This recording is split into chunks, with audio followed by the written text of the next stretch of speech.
राम को लाए हैं? हैं? जो राम को लाए हैं उनको बड़ा घमंड हो गया था, अपने आप को राम से ऊपर समझने लगा था वो, और कहता था राम को मैं लाया हूं इसलिए मुझे लेके आओ।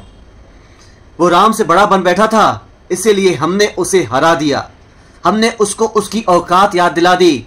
हमने उसको दिखा दिया कि जनता चाहे तो कुछ भी कर सकती है।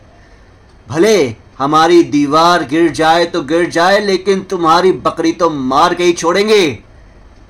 ऐसी चुल मची है कुछ हिंदुओं में, जो मोदी को उसकी औकात याद दिलाने के लिए, मोदी को यह दिखाने के लिए कि तुमसे बड़े हम हैं, वोट नहीं दिया, विपक्षी पार्टी को वोट दिया, क्योंकि उनमें चुल मची थी। वो कहते थे कि राम को जो लाए हैं उनको हम नहीं लाएंगे, क्योंकि उनकी नजर में तो राम तो भगवान है और भगवान को कोई ला नहीं सकता।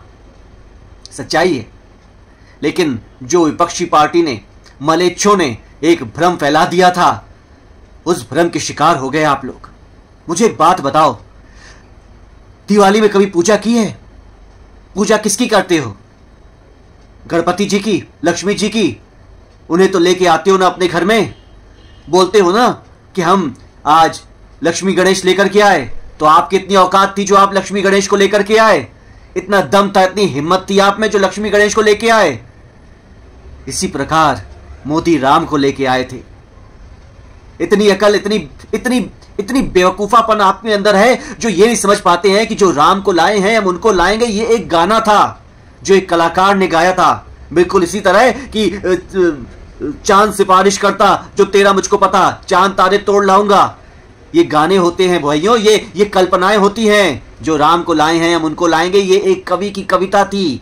एक कवि ने अपनी भावनाएं उमेड़ दी थी कि भाई जो राम को लाए हैं हम उनको लाएंगे।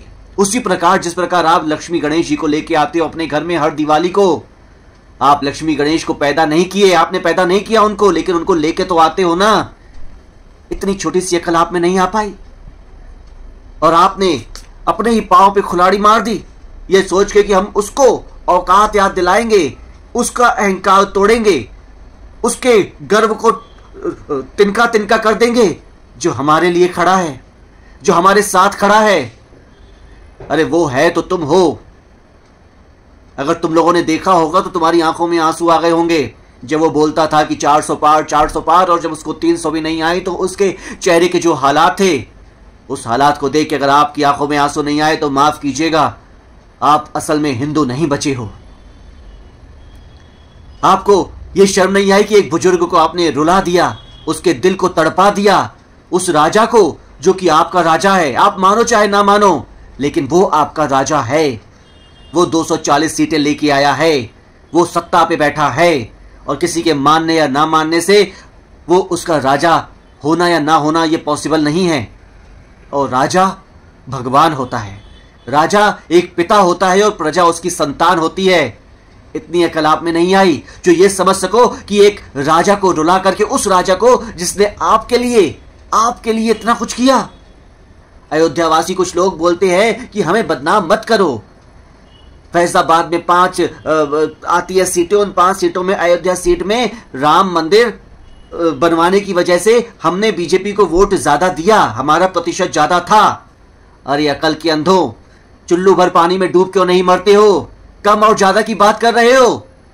अरे एक भी वोट यहां का वहां नहीं होना चाहिए था, और तुम कम ज्यादा की बात कर रहे हो। एक उदाहरण से समझाना चाहूंगा। उत्तर प्रदेश का एक गांव है रामपुर, और उस रामपुर गांव के एक पोलिंग बूथ पर जहां 100% मतदाता मुस्लिम भाई हैं, वहां तकरीबन 2500 वोट पड़े।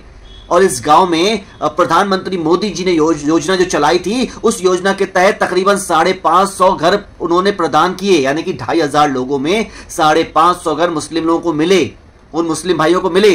लेकिन उनकी एकता देखिए, उनकी शहनशाही देखिए, उनका अपने ईमान पे खड़ा होना देखिए कि उस गांव से एक भी सिंगल वोट मोदी जी को नहीं पड़ा।